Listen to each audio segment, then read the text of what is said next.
Individual is science and technology, ageing of population and socio cultural, family level पे there is gender है, information and communication है, and equality and social justice होना चाहिए. So family में there should be equality and social justice. Family में there has to be equality and social justice. तो individual हो गया, फैमिली हो गया. देन कम्युनिटी में there is HBB, human rights, biological and behaviour. So human rights, biological and behaviour community में. ठीक है. फिर सोसाइटी में environmental, socio economic and health system. फिर सोसाइटी में एनवायरमेंटल है, सोशो इकोनॉमिक है, then there is health system. Environmental, socio economic and health system. Environmental, socio economic and health system. तो individual, family, community and society. तो individual level पे there is ageing of population है, then science and technology है, socio cultural है. Family में gender है, information and communication है, social equality, equality and social justice. Family में क्या होना चाहिए? Equality and social justice. फिर सोसाइटी, कम्युनिटी में human rights, behaviour and B से बायोलॉजिकल एंड बिहेवियर. फिर उसके बाद सोसाइटी में सोशो इकोनॉमिक है, हेल्थ सिस्टम है, and environmental. So environmental, socio economic and health system. ठीक है. Individual we have seen society, individual, family, community and society. तो इंडिविजुअल लेवल पे there is science and technology, ageing of population and socio cultural. Okay. Then family के level पे there is gender है, then there is information and communication होना चाहिए, and then equality and social justice होना चाहिए. Then community के level पे there are three things, that is HBB, human rights, behaviour and biological and behaviour. And then community हो गया. फिर society में देयर इज हेल्थ सिस्टम होना चाहिए, then socio economic and environmental, social economic and health system. ठीक है. So these are the determinants of health. So determinants of health total 12 है. Individual level पे there is aging of population, science and technology and socio cultural. Family level पे gender है, information and communication है, there is equality and social justice है. फिर community level पे we have seen HBB, human rights है, biological behavior. फिर उसके बाद आता है this was community. Then society में there is environmental है, एक environmental है, एक socio economic है and एक health system है. ठीक है. फिर बाकी का लिख सकते हैं कि biological determinants number of diseases are now able to be genetic origin के होते हैं. फॉर एग्जांपल क्रोमोसोमल एनोमलीज है, errors of metabolism, mental retardation and some type of diabetes. The state of health therefore depends partly on genetic constitution of man. तो state of health जो है वो genetic constitution of the man पर भी depend करती है. Then there is behavioral and social cultural condition. There is association between health and lifestyle of individual. So behavioral and social condition is based on lifestyle. Developed countries में coronary artery disease, obesity, drug addiction, and developing countries में lack of sanitation है, poor nutrition, personal hygiene का lack है, diseases. Environmental में internal, external है. Socio economic conditions में लिख सकते हैं वो सब. फिर हेल्थ सर्विसेज है. हाँ, हेल्थ सर्विसेज में immunisation, ANC services, PNC services, वो सब लिख देंगे. Then there is aging of population, that is rapid population aging, so increased prevalence of chronic diseases and disabilities, and gender. तो एक बार last time let's revise the determinants of health, the 12 determinants of health. तो individual, family, community and society. तो individual level पे there was ageing of population है, socio cultural है, and there science and technology. Then family में gender है, gender के साथ साथ there is equality and social justice है, and information and communication. Then community में there is HBB, human rights है, biological and behaviour. And then community हो गया. सोसाइटी में एनवायरमेंटल है, सोशो इकोनॉमिक है, and then there is health system. Health system में immunisation है, health ANC services, primary health care services. ये सब आ जाएगा. अब आ जाओ, what is PQLI. So PQLI is physical quality of life index, जिसमें कि 3 इंडिकेटर होते हैं. ठीक है. Physical quality of life index में infant mortality, life expectancy at age 1 and literacy. तो PQLI physical quality of life index में infant mortality है, life expectancy at 1 year of age at age 1 and literacy. तो एक तो infant mortality is infants मर रहे हैं. फिर उसके बाद life expectancy at 1 year of age and then literacy देखना है. And for each component the performance of individual countries is placed in a scale of 0 to 100. तो इसमें जो है वो 0 to 100 में रखते हैं, and 0 worst performance, 100 is the best performance. And PQLI does not measure the economic growth, it measures the result of social, economical and political policies. It is intended to complement but not replace the GDP.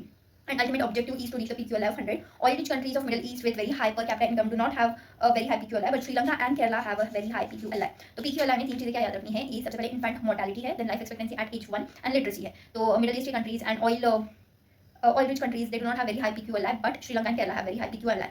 Now, human development index, that is HDI. Concept of HDI is reflect on achieving the most basic human capabilities, that is leading a long life, being knowledgeable, and enjoying decent standards of living. And HDI का 0 to 1 में होता है. Then let's do HDI from the notes. PQLI हो गया. Then अब हाँ, HDI human development index में वहाँ पे लाइफ एक्सपेक्टेंसी एट एज 1 था, एट एज ऑफ 1 ईयर. यहाँ पे लाइफ एक्सपेक्टेंसी एट बर्थ, तो बर्थ पर ही लाइफ एक्सपेक्टेंसी. फिर एजुकेशन में देखेंगे कि mean year of schooling and expected years of schooling है. ठीक है. एजुकेशन में भी आसी mean years of schooling and expected years of schooling है. And third is standard of living. So standard of living is GNI, gross national income per capita. ठीक है. तो health, education and then standard of living. Health देखना है, education देखना है, and then standard of living. So health में भी आसी life expectancy at birth, education में भी आसी mean years of schooling and expected years of schooling. तो एक तो मीन ईयर ऑफ स्कूलिंग कितना है, then expected years of schooling कितना है, देन स्टैंडर्ड ऑफ लिविंग में GNI, gross national income per capita. ठीक है. अब calculation of each dimension index is actual value minus minimum value divided by maximum value minus minimum value. So actual value minus minimum value divided by maximum value minus minimum value. ये calculation of each dimension index. And HDI is geometric mean of 3 dimension index, that is life का cube root into education into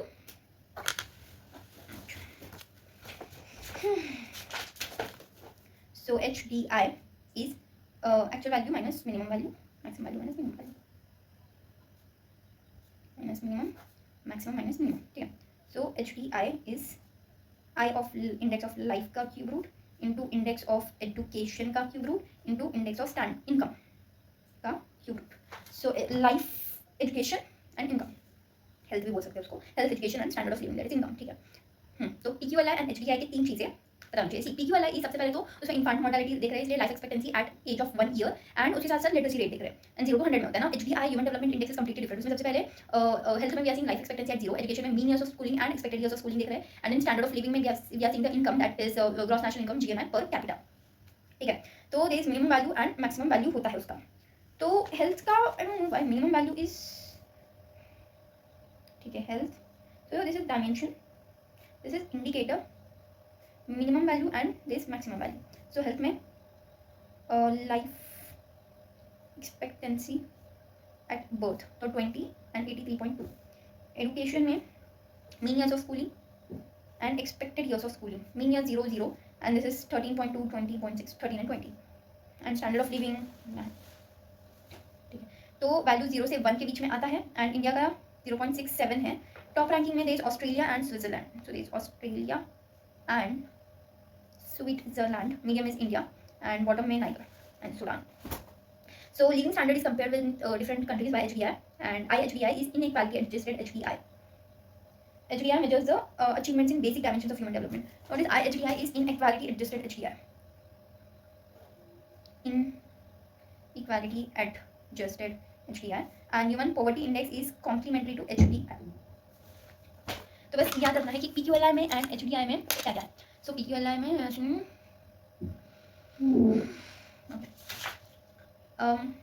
okay, there is one more thing, that is human poverty index है.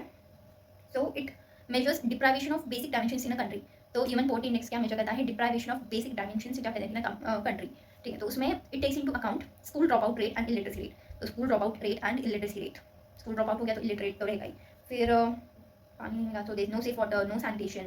फिर उसके वजह से underweight हो गया, that is underweight for age, and then chances of not surviving till 40 years of age. So there is chances of not surviving till 40 years of age. ठीक है. तो स्कूल ड्रॉप आउट रेट्स है, उसकी वजह से illiteracy हो गया, तो illiteracy rate. Then no safe water, no sanitation, then there is underweight for age है, and underweight for age and chances of not surviving till 40 years of age. School नहीं गया तो पानी नहीं पिया तो अंडरवेट हो गया, देन 40 साल के पहले मर गया. रीजन मोनिंग. सो ह्यूमन पॉवर्टी इंडेक्स में there is school drop out rate, उसकी then illiteracy rate, then no safe water, no sanitation, फिर उसकी वजह से weight for age is less, and then chances of not living up to 40 years of age. Under weight for age, not less, under weight for age. ठीक है. Last time HPI is human poverty index, which complements to HDI, human development index. तो HPI human poverty index में school dropout rate and illiteracy rate, then उसकी वजह से no sanitation, no safe water, then उसकी वजह से underweight for age, and then chances of not surviving till 40 years of age. याद रखना है कि स्कूल नहीं गया तो illiterate रह गया, तो safe water नहीं मिला, sanitation नहीं मिला, फिर वो नहीं मिला तो फिर underweight रह गया, underweight for age रह गया, and then 40 साल के पहले मर गया. Now comes the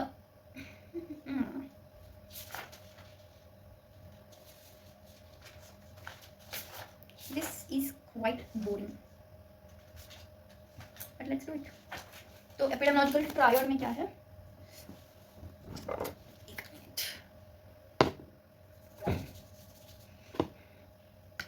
agent, host and environment है एपिडेमियोलॉजिकल ट्रायल में. Agent, host and environment. फिर ट्रायंगल में एजेंट, होस्ट, एनवायरनमेंट एंड बीच में टाइम है. बस agent, host, environment, agent, host, environment and time. So interaction and interdependence. तो basically क्या बताता है वो? एक तो इंटरैक्शन एंड इंटरडिपेंडेंस किस चीज़ का? Agent, host and environment and time. तो एजेंट जो है वो, इसके नोट्स मेरे पास आई थिंक ज़्यादा अच्छे.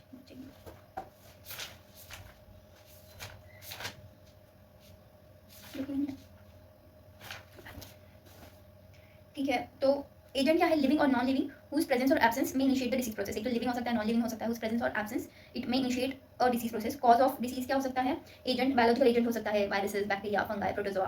देन न्यूट्रिएंट एजेंट हो सकता है, फिजिकल एजेंट है, केमिकल एजेंट, मैकेनिकल एजेंट है, सोशल एजेंट्स है. तो एजेंट्स में देखा कि social agents also like poverty, smoking, alcohol, drug abuse है. होस्ट में देयर इज डेमोग्राफिक कैरेक्टरिस्टिक हो सकता है, age, sex, ethnicity. Biological characteristics हो सकता है, genetic makeup, social characteristic, lifestyle factors है.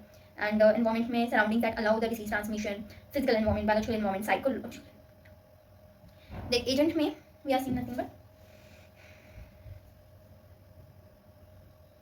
तो एडवांस एपिडेमोलॉजिकल ट्रायंगल में positive factor population and ecological elements, like agent में बताया बायोलॉजिकल एजेंट है, होस्ट में एंड एनवायरमेंट में टेम्परेचर, फिर टाइम में इंक्यूबेशन पीरियड आता है and for how long a person is infected, तो टाइम में इंक्यूबेशन पीरियड है वो सब आता है। फिर natural history of disease, it signifies the way in which the disease evolves over a period of time. तो क्या बताता है, it signifies the way in which the disease evolves over a period of time, signifies the way in which a disease evolves over a period of time from its earliest stage to its termination. Termination क्या है, recovery है, disability और death in the absence of treatment or prevention. So the thing is there should be an absence of prevention or treatment. So natural history of disease signifies the way in which the disease evolves over a time. So in which a disease evolves over a time from its earliest stages to its termination, that is recovery, disability or death, without treatment or prevention. In the absence of treatment of prevention, which is natural history of disease, it signifies the way in which the disease evolves from its earliest stage to its termination, that is recovery or death or disability, in the absence of treatment or prevention. ठीक है, अब it is best established by cohort study और longitudinal study, and उसमें दो phases होते हैं, there is pre-pathogenesis phase and pathogenesis phase है। Pre-pathogenesis phase is process in environment and pathogenesis process in man। Pre-pathogenesis environment में हो रहा है, pathogenesis man में हो रहा है। तो pre-pathogenesis is agent has not entered the man but the factors which favors is its interaction with the human host are already present in the environment. तो जो एजेंट है, it has not entered the body but environment में present है, epidemiological triad है, and primary level of prevention possible है। Pre pathogenesis phase में this primary level of prevention possible होता है, and then pathogenesis phase begins with the entry of disease agent in the susceptible host. तो जो disease agent है उसकी entry हो गई है इसमें ससेप्टेबल होस्ट में, so disease of agent into susceptible host, then multiply करता है, फिजियोलॉजिकल चेंजेस करता है, final outcome can be recovery, disability और death, and host can also become clinical, sub clinical और clinical case, sub clinical case और carrier. तो जो host है वो बन सकता है clinical case, sub clinical case और carrier. Secondary and tertiary levels of prevention possible है, स्क्रीनिंग ऑफ डिसीजेस। तो इसमें there is early pathogenesis phase and late pathogenesis phase है। This phase in chronic disease is referred to as pre symptomatic phase, and late pathogenesis phase में by the time signs and symptoms appears the disease is already well advanced into the late pathogenesis phase. ठीक है, तो like natural history of disease हो गया, then this pre pathogenesis and pathogenesis है। Pre pathogenesis में agent environment में present है, human body में नहीं है, primary level of prevention is possible. ठीक है, फिर उसके बाद पैथोजेनेसिस में देयर इज ह्यूमन बॉडी में या मल्टीप्लाई करेगा एंड उसका final outcome can be recovery और डिसेबिलिटी और डेथ हो सकता है।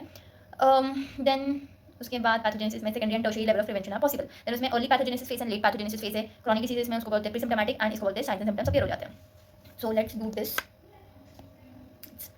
30 pre pathogenesis phase, agent host and environment.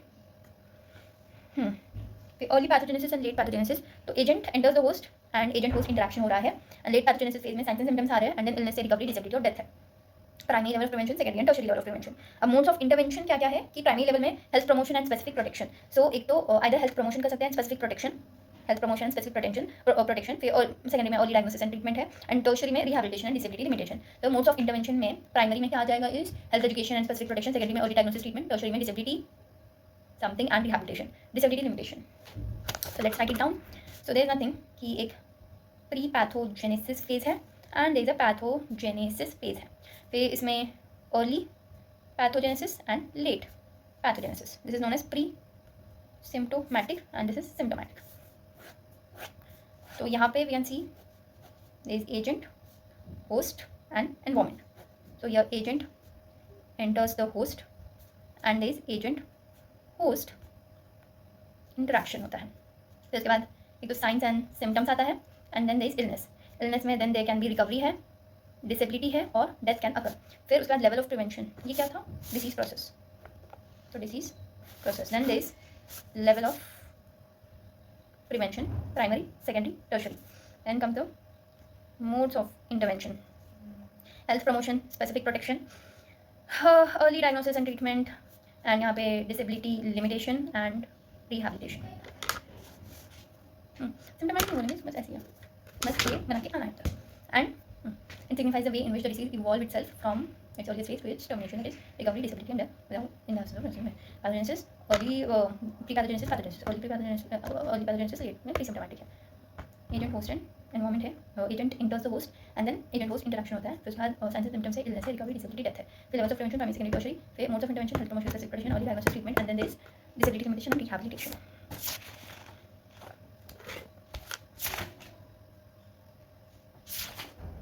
Let's do iceberg and go. तो आइसबर्ग क्या है? According to this concept, disease in a community में be compared with an iceberg. So there is floating tip, waterline, and submerged portion. The floating tip में there is clinical cases and diagnosed cases. So there is clinical cases है and diagnosed cases है. Waterline में waterline represent demarcation between apparent and inapparent cases, and नीचे जो है submerged portion में latent cases है, inapparent cases, pre-symptomatic, undiagnosed and carriers, not carriers, latent, inapparent, pre-symptomatic, carriers and undiagnosed cases. 5 चीज़ें ना. तो एक तो latent cases, inapparent cases, pre-symptomatic cases, latent cases and carriers. So all we have to do there is draw an iceberg. So here there is clinical cases and there is diagnosed cases. Demarcation. यहाँ पे latent cases, subclinical cases, pre-symptomatic cases, undiagnosed cases and carriers. ठीक है. अब floating tip में diagnostic test is for the tip. Clinician को ऊपर वाले से मतलब है, क्लिनिशियन, एंड एपिडेमियोलॉजिस्ट को नीचे वाले से मतलब है. ठीक है, clinician and epidemiologist.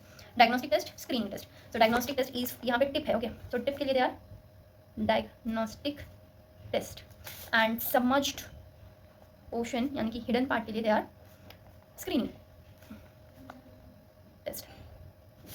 Now the diseases which shows iceberg is PM jumped in ditch to have ruby. So PM is polio and mumps. Polio, mumps. Jumped is Japanese encephalitis. In is influenza.